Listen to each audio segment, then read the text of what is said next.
And now we're joined by Fox Sports NBA analyst Ric Bucher and Yahoo Sports senior editor Chris Haynes. Let's move to the association, where ESPN Woj is reporting that the league will vote tomorrow to ratify a plan that will resume the season on July 31st. The plan will bring 22 teams to Orlando with an 8-game regular season and a play-in for the 8th seed, followed by playoffs until October 12th.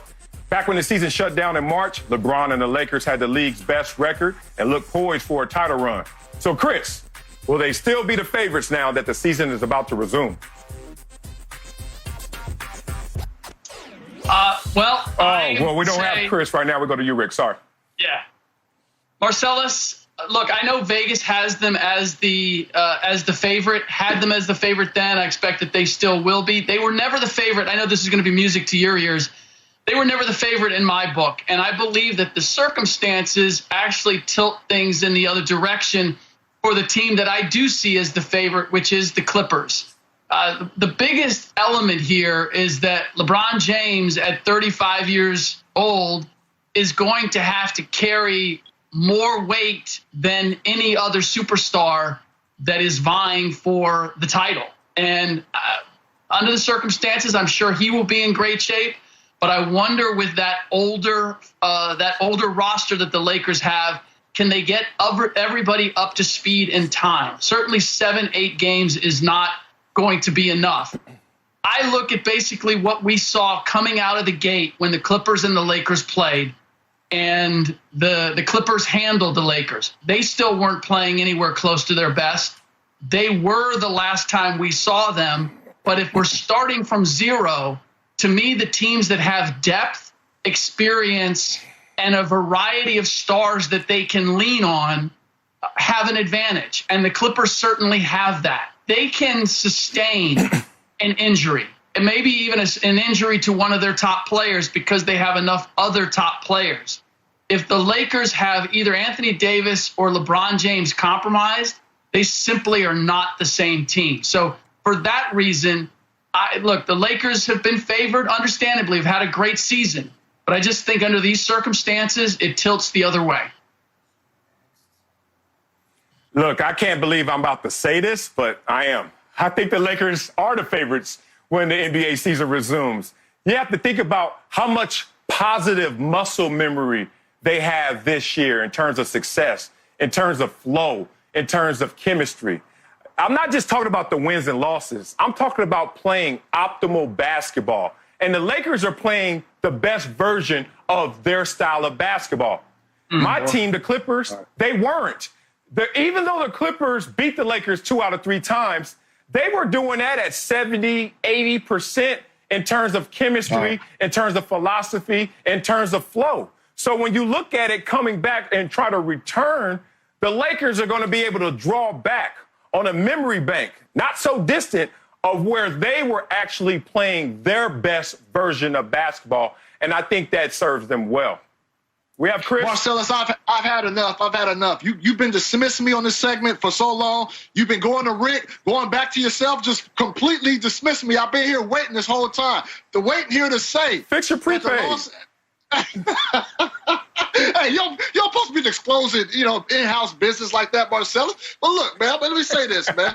The Los Angeles Lakers, I'm going to say, are the favorites still.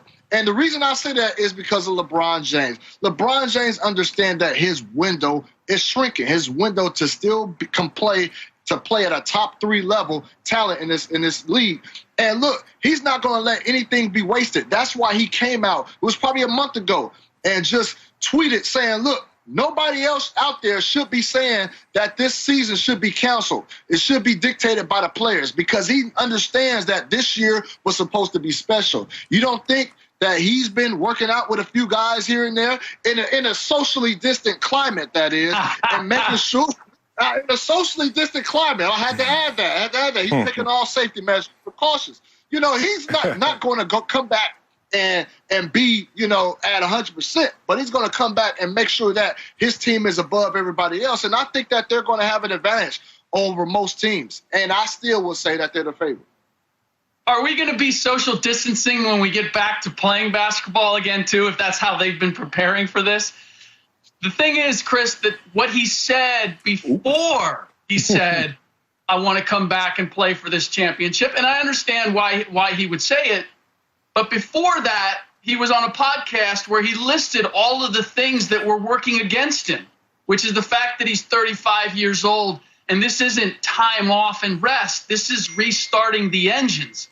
The Lakers in general, and him in particular, are one of the older teams, and I think that that's what is working against them. I also just believe that they were so good in L.A., they were so good on their home floor. They were good on the road too, but not particularly good against opponents, the top opponents on the road. And now we're going into a neutral site. I will say this though: The Last Dance made a great case for Michael Jordan and all of the intangibles that he had to overcome at 34 years old in order to win that last championship. And it really put a stamp on the idea that Michael Jordan's mental toughness was something that we have not seen from anybody else. LeBron, Kobe, you name it.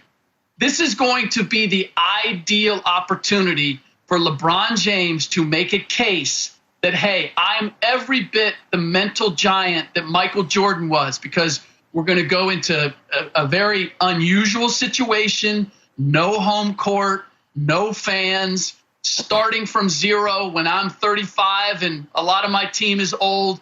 If he can pull this off, it's going to be the greatest counter statement that he could make to everything that we saw in The Last Dance. I'm just not convinced that less so LeBron, but more so the rest of the Lakers are up to it.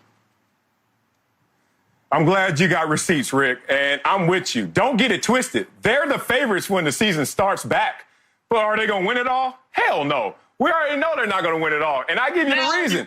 Because their pre-social distancing success is going to come back to haunt them when they can't get back into that groove as fast as they desire. Think about this. When you know how it feels to have that good feeling, you chase it for the rest of your life.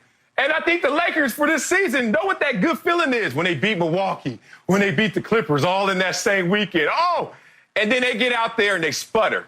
LeBron's looking around. We know how LeBron looks at players, his teammates, J.R. Smith.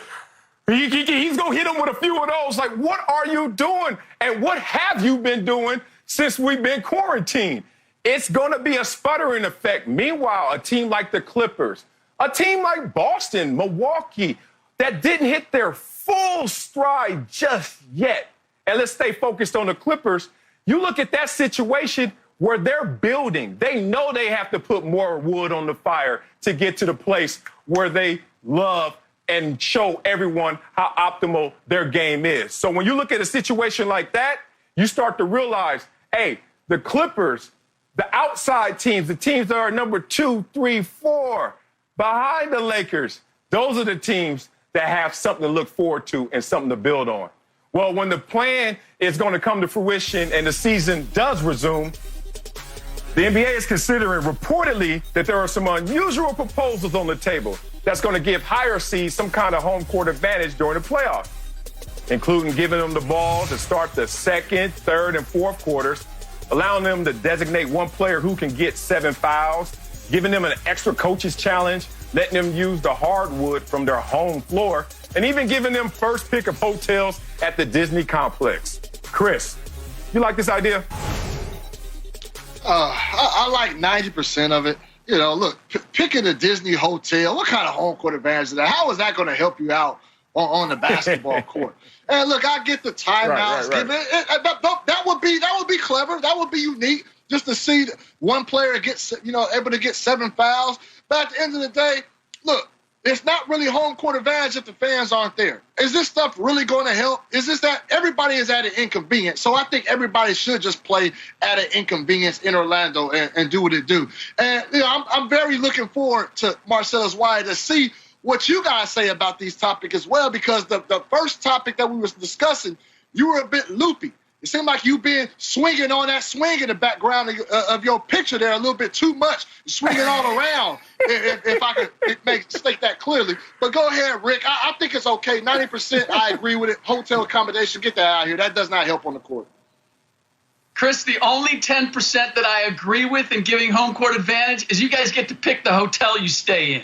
I'm not giving you any in-game advantages. What the hell? We're going to give you. Why don't we just say that the other team has to play left-handed for a quarter? I mean, why would we possibly skew things in-game to accommodate for home court advantage?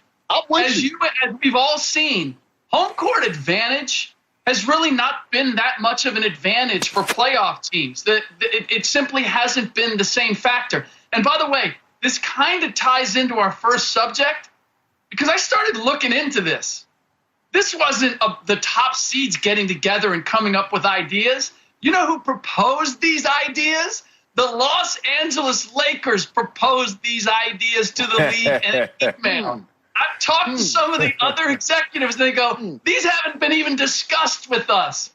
What that tells me is the Lakers are looking for advantages. And why would they be looking for advantages if they think they're the best team?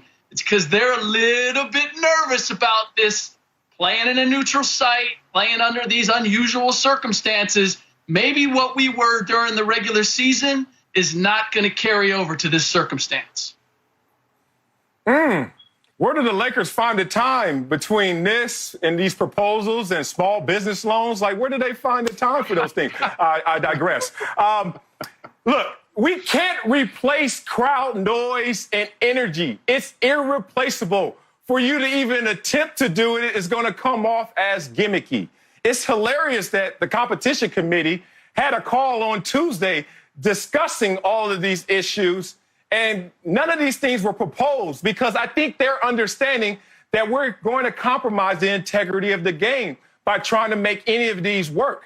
I don't like any of this. And you can persuade me to say, okay, I get to stay in the Goofy Hotel and you get to stay in the Mickey Mouse Hotel. Like, that's the only thing that I'm sitting there like, okay, that's an advantage. Everything else sounds so AAU-ish. It's like it's Pop Warner-ish. These are NBA players that you're going to give them their hardwood. That's going to make them feel like more comfortable in home court advantage. None of that stuff matters. We cannot get into a mindset where we're going to compromise the integrity of the game.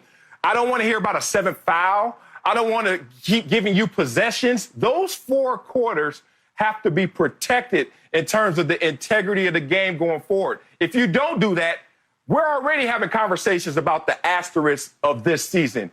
You go forward with these proposals, you can guarantee the asterisk is coming.